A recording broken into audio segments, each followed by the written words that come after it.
Rebonjour, chers collègues de français au lycée. Alors là, après avoir présenté les deux niveaux, à savoir le tronc commun et la première année bac, et surtout les pages des orientations pédagogiques qui sont essentielles et qu'il faut toujours regarder avec soi sur voilà, garder sur votre portfolio avec vous. Alors là, je passe pour la suite et les deuxièmes années bac. Alors pour deuxième année bac, nous avons, comme vous le savez, trois modules. Nous avons le premier module, c'est lire un conte philosophique, Candide de Voltaire. Alors là, autrefois on parle de étudier, et voilà que là on parle de lire un conte philosophique, seulement la lecture. Puisque là c'est un peu, peut-être parce que c'est un peu difficile ou bien on ne sait pas pourquoi exactement, on a changé, au lieu de parler d'étudier, là c'est lire. Voilà. Alors ce qui est essentiel à retenir encore, c'est toujours il faut lire les voilà, il faut lire ces compétences que nous avons ici et il faut lire les contenus. Alors là, il faut insister sur le contexte de l'œuvre, le siècle des Lumières, il faut parler de la guerre, l'encyclopédie, la guerre de 7 ans, le tremblement de terre de Lisbonne, puisque là nous avons des événements qui sont réels. Et on parle des points de vue, la focalisation ou les points de vue.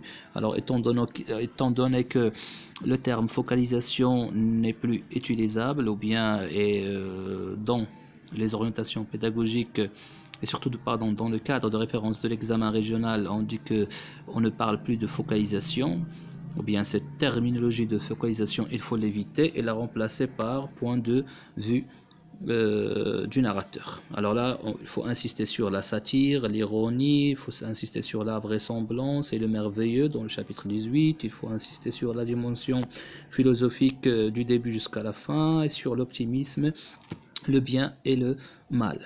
Et connaître les caractéristiques du conte, les composantes du récit, la vraisemblance, les procédés de l'écriture, les registres, l'énonciation, etc. Et à la fin de ce chapitre, pardon, à la fin de ce module, il faut travailler la poésie et la poésie libre et la prose poétique, c'est-à-dire dans l'activité de lecture, on travaille par exemple la poésie libre et dans l'activité orale, on travaille par exemple la prose poétique. On peut commencer par des travaux encadrés concernant les définitions des deux, la poésie libre et la prose poétique. La définition, les caractéristiques de chacun, c'est possible. Sinon, on travaille directement et ce sont les élèves qui doivent trouver, bien sûr, ou bien dégager, relever ces caractéristiques en travaillant directement sur des poèmes. Alors, aussi, il faut analyser les documents à caractère caricatural, puisqu'on parle ici de la satire.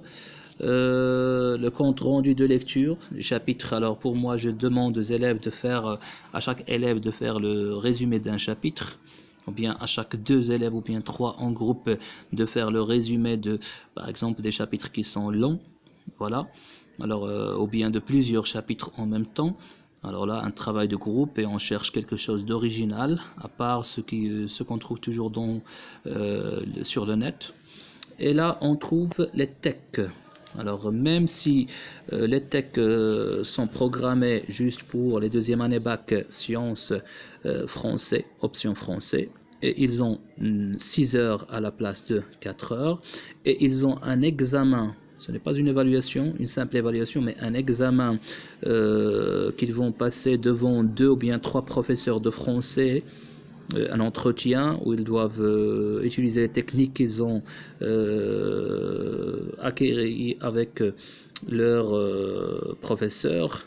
Alors voilà, à part cela, même les littéraires aussi, il faut travailler avec eux. Quelques leçons de tech, et en parlant ici de tech, on insiste sur ce qui est essentiel ici, comme la prise de notes et comme l'exposé. déjà c'est transcrit ici, il faut les travailler comme technique d'expression et de communication dans le module de conduite. Alors pour l'activité de langue, nous avons autre chose. Nous avons bien sûr les leçons, c'est le lexique du raisonnement, la reformulation, bien le lexique thématique. Nous avons les figures de style selon leur récurrence dans les extraits étudiés. Alors il faut toujours revenir et faire un rappel sur les figures de style et aussi les registres de langue, surtout satirique, ironique et polémique. Voilà, il faut. Dans l'activité orale, nous avons toujours des jeux de rôle, simulation, dissertation, débat, compte rendu. Alors, il faut toujours revenir à ce tableau. C'est pour ça qu'il faut toujours revenir aux orientations pédagogiques. Alors, juste après ce premier module, nous avons le deuxième module, c'est lire un roman maghrébin contemporain. Il était une fois un vieux couple heureux de Mohamed Khayreddine, qui est écrit en 1993, mais qui n'est publié que après sa mort en 2002. Alors ici on parle d'un roman posthume, c'est-à-dire publié après sa mort. Alors là il faut parler de ce roman posthume, il faut parler de l'apaisement par rapport à l'errance. Alors là c'est ce qu'on trouve, c'est le thème qu'on trouve que ce soit dans Il était une fois un vieux couple heureux ou bien que ce soit dans la vie réelle de Mohamed Khayreddine qui a passé la majorité de sa vie en France et voilà par la suite vers la fin de sa vie, il est revenu à Rabat et c'est là où il est décédé. Nous avons la modernité et la tradition comme deux thèmes phares dont Il était une fois un vieux couple heureux. Nous avons les faits sociaux, nous avons la campagne et la ville, les temps anciens et les temps modernes, la critique sociale, la visée philosophique, les points de vue, la place de l'autre. Alors nous avons plusieurs thèmes qu'il faut toujours et qu'il faut absolument traiter avec les élèves, tout ça afin de reconnaître les caractéristiques d'un roman maghrébin et de l'écriture chez un auteur marocain. Les lieux, les temps, la présence de l'auteur, le texte littéraire comme moyen de véhiculer une culture. Et bien sûr, tout ça, il faut le terminer vers la fin par la poésie. Voilà, la poésie contemporaine, étudier des poèmes d'auteurs contemporains. Voilà. Pour la production de l'écrit, les productions écrites, nous avons toujours la réécriture en changeant le point de vue. Alors là, c'est la focalisation, la rédaction d'un récit sur la vie simple des gens, l'argumentation dans le récit, le compte rendu, etc. Là, nous avons pour les techs, ici, il faut insister sur le PV, le rapport et le compte rendu. Voilà. Le rapport, le compte rendu, le PV. Alors là, ce sont des techniques d'expression de communication sur lesquelles il faut insister, que ce soit pour les deuxièmes bacs sciences option français ou bien juste pour les littéraires. Et finalement, c'est l'activité de langue. Alors là, nous avons le dialogue dans le récit, nous avons la description valorisante et dévalorisante et nous avons les procédés linguistiques de l'argumentation. Mais on peut aussi ajouter d'autres leçons en fonction des lacunes déjà repérées chez les élèves ou bien des leçons que vous jugez importantes comme les figures de style toujours. Alors parce que là nous avons juste 3 leçons alors que on travaille au moins 4 ou bien 5 extraits minimum. Maintenant passons au dernier module qui est celui du Père Goriot. Voilà, là on parle d'un roman réaliste, le Père Goriot.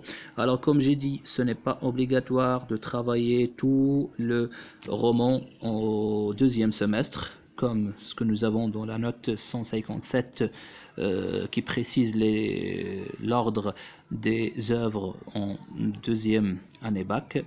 Et on ne respecte pas ce que nous avons ici dans les orientations pédagogiques, parce que là nous avons comme au premier semestre Candide et Il était une fois un vieux couple heureux, et le Père Goriot en deuxième année, en deuxième semestre. Mais là, en se concertant avec la plupart des inspecteurs, alors ils disent que non, travailler doucement, ce n'est pas faisable. Déjà, le roman, ce roman réaliste est déjà si difficile vu le niveau de nos élèves malheureusement. Alors là, la plupart des professeurs maintenant, ils ne travaillent le Père Goriot que mois de mars, avril, voilà. Il commence seulement au mois de mars-avril, c'est-à-dire il travaille Candide plus la moitié par exemple de Il était une fois un vieux couple heureux dans le premier semestre, et la deuxième moitié de Il était une fois un vieux couple heureux, puis le Père Goriot dans le deuxième semestre. Et là bien sûr il faut insister sur la Restauration, la Révolution de Juillet, l'importance de la bourgeoisie, l'argent et le bonheur, toujours la comédie humaine de Balzac, les types sociaux, l'ambition bourgeoise du 19e siècle, les thèmes comme l'ambition, l'argent, et terminer sur la poésie romantique. Il faut traiter l'illusion du réel, les techniques narratives comme le récit et le dialogue, travailler la description et ses fonctions dans le roman réaliste, et comme j'ai dit, terminer sur des poèmes romantiques. Et il faut toujours aussi analyser des œuvres d'art, les photographies, tableaux de peinture, films appartenant à des courants réalistes. Voilà. Et dans l'activité de tech, cette fois, ou bien activité orale, on insiste cette fois sur l'entretien. Examen oral, embauche, etc. Mais avant de passer à cet entretien, normalement l'élève doit déposer son CV. Alors là, il faut insister d'abord sur le CV comme premier axe. Par la suite, lettre de motivation et demande de stage, demande de travail. Et c'est là justement après qu'on va travailler l'entretien d'embauche. Alors personnellement, je ne travaille plus dans le module du Père Goriot. Au lieu de travailler l'activité orale, un thème, discussion, débat, chose qu'ils ont fait pendant 3 ans. Alors, dans chaque séance d'activité orale et de production écrite, qu'est-ce qu'on fait? L'activité orale, ils apportent des exposés sur le CV et des exemples de CV. Production écrite, ils rédigent leur propre CV. Deuxième séquence ou bien troisième séquence, puisque la première séquence c'est pour les travaux encadrés. Alors deuxième séquence, on travaille le CV. Troisième séquence, on travaille par exemple la lettre de motivation, la demande de stage, la demande de travail. Alors voilà les formules de chacune, des exemples, et dans l'activité de production écrite, il rédige une lettre des exemples. Voilà, une lettre de motivation, il rédige une demande de stage, une demande de travail. Et juste après, dans une autre séquence, on travaille l'entretien d'embauche comme exposé, et on essaie par la suite de faire quelques exemples en classe, des questions fréquentes, etc. Et voilà ce qu'on travaille en général dans le Père Goriot. Et finalement, bien sûr, à ne pas oublier la partie de langue. Alors, dans la partie de langue, nous avons les leçons comme le lexique neutre, valorisant, dévalorisant. Nous avons le lexique thématique une deuxième fois. On l'a déjà vu dans le module 2. Les figures de style en fonction de leur récurrence dans les extraits étudiés, les niveaux de langue. Alors là, en général, pour les deuxièmes années bac, il y a des inspecteurs qui disent que pas la peine de travailler ces leçons de langue, mais de travailler la langue intégrée. voilà, et non pas comme le son de langue qui est séparé. Voilà, mais la plupart, puisque nous avons cette rubrique ici, la plupart travaillent la langue séparément.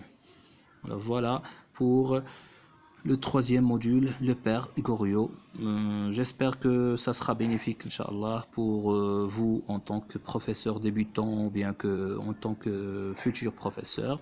Si vous avez des questions, n'hésitez pas à les écrire dans les commentaires et je vais vous répondre sûrement. Je vous le promets, je le ferai, Inch'Allah. Et finalement, prière de mettre un j'aime parce que ça me permet de connaître le nombre réel des professeurs qui ont lu jusqu'à la fin. Merci à vous et bonne journée.